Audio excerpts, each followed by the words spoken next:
Hello students. Forfeiture of ஷேர்ஸ்ல நிறைய ஸ்டூடெண்ட்ஸ்க்கு உங்களுக்கு டவுட்ஸ் இருக்கு. அதனால தான் இந்த சம்ம நான் ஒரு வீடியோவாவே ரெக்கார்ட் பண்றேன். ஸோ இந்த ரெண்டு சம்ம நான் டிஸ்கஸ் பண்றதை வச்சே உங்களுக்கு உங்களோட forfeiture சம்ஸ்ல இருக்கிற டவுட்ஸ் கிளியர் ஆயிரும்னு நினைக்கிறேன். ஸோ இந்த பாருமா, இந்த சம்ல என்ன சொல்றாங்க அப்படிங்கறது நம்ம ஃபர்ஸ்ட் பார்ப்போம். ஃபர்ஸ்ட் ரெண்டு சப்டிவிஷன் இருக்கு இந்த சம்ல. அதுல ஃபர்ஸ்ட் சப்டிவிஷன்ல என்ன சொல்றாங்கன்னா, நமக்கு இது எக்விட்டி ஷேரா ப்ரெஃபரன்ஸ் ஷேராங்கிறது நமக்கு இம்பார்ட்டன்ட் கிடையாது. எஸ், இங்க நமக்கு என்ன சொல்றாங்க அப்படின்னா 600 ஷேர்ஸ் நம்ம ஃபோர்ஃபீட் பண்றாங்க. அதோட face value 10 rupees fully called up. அப்ப இப்ப இதுல என்னெல்லாம் கவனிக்கணும்னா, எத்தனை ஷேர்ஸ், அதோட ஃபேஸ் வேல்யூ என்னது, அது ஃபுல்லி கால்ட் அப்பா பார்ட்லி கால்ட் அப்பா. எஸ், அதுல நான் பேமெண்ட் என்னது, அலாட்மெண்ட் மணி 3 ரூபீஸ் அவர் பே பண்ணல. First and final call 4 rupees pay பண்ணல. அவர் என்னதுமா, அப்ளிகேஷன் மணி 3 ரூபீஸ் மட்டும்தான் பே பண்ணியிருக்காங்க. அப்ப இங்க ஃபுல்லி கால்ட் அப் அப்படிங்கிறதுனால அவரோட, அப்ப நமக்கு அவர் பணம் கொடுக்கலனா கூட டியூ என்ட்ரி போட்டு இந்த 600 ஷேர்ஸோட 10 ரூபீஸ் ஷேர் கேபிட்டல் அக்கவுண்ட்ல கிரெடிட் ஆயிருக்கும். Remember that. ஓகே, நம்மள ஃபோர்ஃபீச்சர் என்ட்ரிஸ் மட்டும் தான் போட சொல்லியிருக்காங்க. அப்படிங்கிற பட்சத்துல நம்ம equity share capital account debit பண்ண வேண்டியது.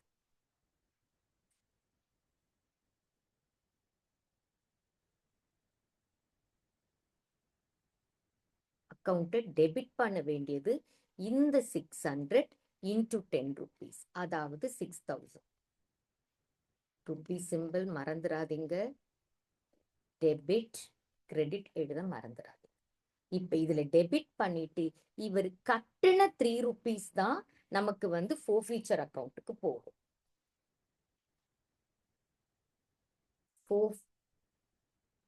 ஃபோர்ஃபீட்டட் ஷேர்ஸ் அக்கவுண்ட்டுக்கு 600 into 3 1800 போகுது.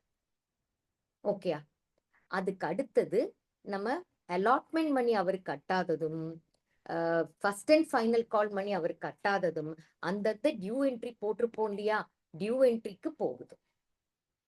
To share allotment account to share first and final call account. அந்த சம்ல என்ன கொடுத்துருக்காங்க, ஃபர்ஸ்ட் கால் கொடுத்துருக்காங்களா, ஃபைனல் கால் கொடுத்துருக்காங்களா அப்படிங்கிறத பேஸ் பண்ணி சம்டைம்ஸ் இதுல கால்ஸ் நிறைய டெபிட் பண்ணிட்டாங்கன்னா அந்த அக்கௌண்ட்டை கிரெடிட் பண்ணணும். அப்ப 600 into 3 ஒன்ஸ் அகேன் 1800 அலாட்மெண்ட்டுக்கு, 600 into 4 6 4 24 2400 இந்த அக்கௌண்ட்டுக்கு போகுது. இதுக்கு நரேஷன் எழுதிக்கோங்க. இப்ப ஃபோர்ஃபீட்டட் ஷேர்ஸ் அக்கவுண்ட்ல இவ்வளவு ரூபாய் இருக்கு. இப்ப நீங்க அந்த கம்பெனில என்ன பண்றாங்க, அசார் லிமிடெட் என்ன பண்றாங்க, ரீஇஷ்யூ பண்றாங்க 8 ரூபீஸ்க்கு ஃபுல்லி பெய்டப்பா. அப்ப நமக்கு பேங்க் என்ட்ரி என்ன வருது, நமக்கு அங்க நேம்ஸ் இம்பார்ட்டன்ட் கிடையாது. பேங்க்ல வர்றது 600 into 8 ரூபீஸ், அதாவது அப்படிங்கும்போது 4800 ரூபீஸ் பேங்க்ல டெபிட் ஆகுது. அதுக்கு அடுத்தது 600 into 2200 ஃபோர்ஃபீட்டட் ஷேர்ஸ் அக்கவுண்ட்ல இருந்து நம்ம எடுத்துக்கணும். எடுத்துட்டு to equity share capital account,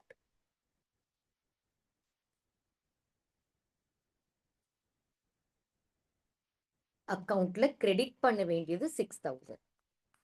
இப்ப நம்ம கிட்ட ஃபோர்ஃபீட்டட் ஷேர்ஸ் அக்கவுண்ட்ல 1800 இருந்துச்சு. அதுல இருந்து நம்ம 1200 யூட்டிலைஸ் பண்ணியிருக்கோம். பேலன்ஸ் இருக்கிற 600 ரூபீஸ் இருக்கு இல்லையா, அதை நம்ம என்ன பண்ணுவோம்னா ஃபோர்ஃபீட்டட் ஷேர்ஸ் அக்கவுண்ட்டை டெபிட் பண்ணி டு கேபிட்டல் ரிசர்வ் போடுவோம்.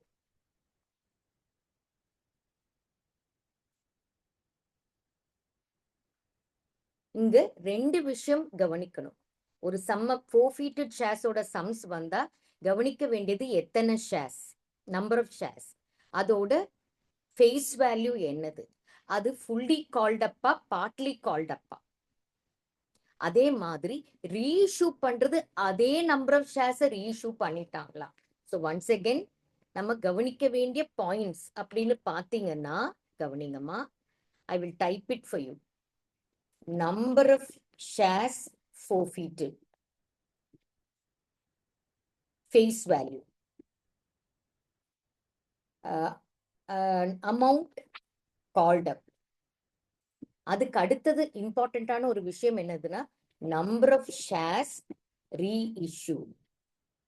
எஸ், இப்ப இதுல வந்து நமக்கு அமௌண்ட் கால்ட் அப் வந்து பாத்தீங்கன்னா அதுதான் ஷேர் கேபிட்டல் அக்கவுண்ட்ல இருக்கும். அக்கவுண்ட்ல இருந்து டெபிட் பண்றது. அதுல நமக்கு ஃபோர்ஃபீச்சர் அக்கவுண்ட்டுக்கு போறது பாத்தீங்கன்னா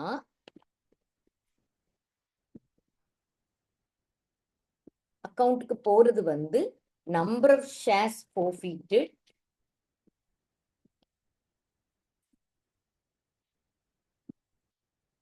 into amount paid by the shareholder.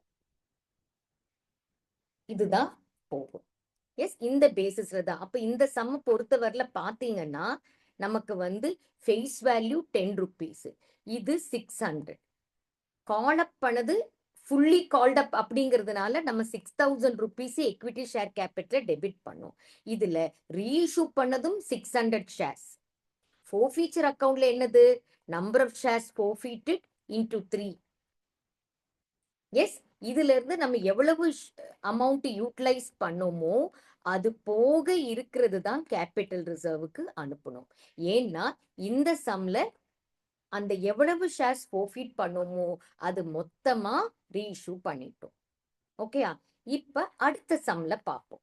இப்ப இந்த சம்ல பாத்தீங்கன்னா 2000 1 second 2500 shares, face value 100, paid up value called up, paid up கிடையாது, கால்ட் அப் வந்து 70 rupees மட்டும்தான்.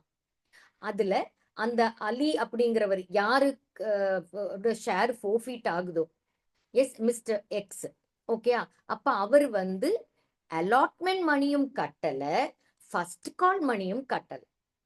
இது ரெண்டுத்துக்கும் ஈச் கொடுத்திருக்காங்க, அதாவது 20 rupees ஈச். அப்படின்னா அவரு 40 ரூபா கட்டல, ஆனா கால் அப் பண்ணது 70 rupees. அப்ப 70ல 40 ரூபா மைனஸ் பண்ணா 30 rupees தான் அப்ளிகேஷன் மணி அவர் கட்டின பணம். அப்படிங்கிற பட்சத்துல இந்த நம்பர் ஆஃப் ஷேர்ஸ் forfeited 2500, அதோடது face value 100, called up money 70. அப்ப இங்க 2500 into number of amount called up தான் எக்விட்டி ஷேர் கேபிட்டல்ல இருக்கும். அதாவது 2500 இன்டு 70, அதாவது 1,75,000 தான் எக்விட்டி ஷேர் கேபிட்டல டெபிட் பண்ண வேண்டியது. ஆனா forfeited ஷேர்ஸ் அக்கவுண்ட்ல போக வேண்டியது என்னது 2500 இன்டு 30. ஏன்னா இவரு கட்டின பணம் 30 தான். அப்ப 2500 இன்டு 30 போடும்போது 75,000 வந்து நமக்கு forfeited ஷேர்ஸ் அக்கவுண்ட்டுக்கு போகும். அப்ப பேலன்ஸ் இருக்கிற 1 lakh பாத்தீங்கன்னா ஒன்னு வந்து அலாட்மெண்ட் அக்கவுண்ட்டுக்கு போகும், இன்னொன்னு ஷேர் ஃபர்ஸ்ட் கால் அக்கவுண்ட்டுக்கு போகும். ஸோ அதை ஃபர்ஸ்ட் நம்ம பண்ணிடுவோம். இது இந்த சம்ல preference shares. So preference share capital account டெட்டார் எவ்வளோமா 2500 இன்டூ 70 rupees. 2500 இன்டூ 70 rupees அப்படின்னு சொல்லும் போது நம்ம இப்ப போட்டோம் இல்லையா 1,75,000. இதுல அவர் கட்டின பணம் வந்து 2500 இன்டூ 30, அதுதான் ஷேர்ஸ் forfeited அக்கவுண்ட்டுக்கு போகும்.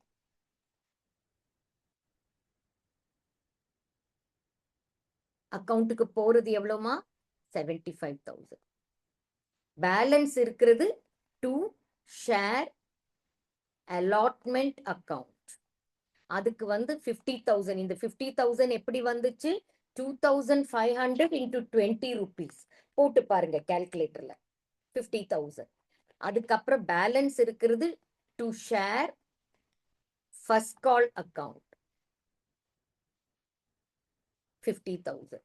அப்ப ஃபோர்ஃபீட் பண்ணியாச்சு. இப்ப அடுத்தது நம்ம பார்க்க வேண்டியது எத்தனை ஷேர்ஸ் ரீஇஷ்யூ பண்ணியிருக்கோம். இந்த சம்முக்கும் போன சம்முக்கும் உள்ள இன்னொரு டிஃபரன்ஸ் என்னன்னா, நம்ம ஃபோர்ஃபீட் பண்ணது 2,500 ஷேர்ஸ், ஆனா ரீஇஷ்யூ பண்ணது இவ்வளவு ரூபாதான். ஸோ ஒன்ஸ் அகெயின் 70 rupees பெய்டப்பா தான் ரீஇஷ்யூ பண்றாங்க, ஃபுல்லி பெய்டப்பா கிடையாது. எவ்வளவு ருப்பி காலப் பண்ணியிருக்காங்களோ அந்த பணத்தை தான் பெய்டப்பா ரீஇஷ்யூ பண்றாங்க. ஆனா 60 rupeesக்கு பண்றாங்க. அப்ப அங்க ஒரு லாஸ் 10 rupees இருக்கு. அப்ப நமக்கு பேங்க்ல இருந்து வர்ற பணம், பேங்க் அக்கவுண்ட் டெட்டா, இங்க வந்து எவ்வளவுமா 2000 ஷேர்ஸ் இன்டு 60 rupees. அதுக்கு அடுத்தது அப்ப 2000 into 60 போடும்போது ரிமெம்பர் நமக்கு 2,500 ஷேர்ஸ் ஃபோர்ஃபீட் பண்ணியிருக்கோம், ஆனா ரீஇஷ்யூ பண்றது 2,000 ஷேர்ஸ். அப்ப 2,000 into 60 போட்டா 1,20,000. ஆனா நம்ம ஷேர் கேபிட்டல் அக்கவுண்ட்ல கிரெடிட் பண்ண வேண்டியது 2,000 into 70, அதாவது 1,40,000. அப்ப அதனால ஷேர்ஸ் ஃபோர்ஃபீட்டட் அக்கவுண்ட்ல இருந்து 2,000 into 10, அதாவது 20,000 டெபிட் பண்ணிட்டு டு ப்ரெஃபரன்ஸ் ஷேர்ஸ்மா இந்த சம்ல டு ப்ரெஃபரன்ஸ் ஷேர் கேபிட்டல் அக்கவுண்ட்ல கிரெடிட் பண்றது 1,40,000. அப்ப இன்னும் 500 ஷேர்ஸ் ஃபோர்ஃபீட் பண்ணியாச்சு, ஆனா ரீஇஷ்யூ பண்ணல. அப்ப இப்ப அடுத்து அதோட கேல்குலேஷன் நான் மார்ஜின்ல போடுறேன், நீங்க அதுக்கு தனியா ஸ்பேஸ் வச்சு போட்டுக்கோங்க. இப்ப இங்க பாருமா 2,500 ஷேர்ஸுக்கு தான் நம்ம ஃபோர்ஃபீச்சர் அக்கவுண்ட்ல இவ்வளவு ரூபாய் இருக்கு. ஆனா அப்ப 2,000 ஷேர்ஸுக்கு எவ்வளவு ரூபான்னு பார்க்கணும். அப்படின்னா புரியுதா? 2,500 ஷேர்ஸுக்கு 75,000னா 2,000 ஷேருக்குள்ள ஃபோர்ஃபீச்சர் அமௌண்ட் எவ்வளவு? அப்ப நம்ம என்ன பண்ணணும்னா 75,000 into 2,000 by 2,500 போட்டால், அதாவது 75,000 into 2,000 divided by 2,500 போட்டா 60,000 rupees தான் இந்த 2,000 ஷேர்ஸுக்குரிய ஃபோர்ஃபீச்சர் அக்கவுண்ட்ல இருக்கிற பணம். அதுல 2,000 rupees யூட்டிலைஸ் பண்ணிட்டோம். பேலன்ஸ் 4,000 தான் நம்ம வந்து என்ன பண்ணணும்? கேபிட்டல் ரிசர்வ்க்கு அனுப்பணும். அந்த பேலன்ஸ் அந்த 500 ஷேர்ஸுக்குரிய பணம் இருக்குல்ல, 500 ஷேர்ஸ் இன்டூ 30 rupees தொடக்கூடாது. 15,000 rupees இருக்கு. அதை எப்ப ரீஇஷ்யூ பண்றோமோ அப்பதான் வந்து நம்ம அது ரிலேட்டடா அந்த பேலன்ஸ் பணத்தை வந்து நம்ம வந்து என்ன பண்ணணும்? கேபிட்டல் ரிசர்வ்க்கு அனுப்பணும். ஸோ இதுதான் இந்த ரெண்டு சம்மோட வித்தியாசம். ஹோப்ஃபுல்லி டவுட்ஸ் கேட்டிருந்த ஸ்டூடெண்ட்ஸ் உங்களுக்கு வந்து Lingeswari, I hope your doubt was clear. Thank you.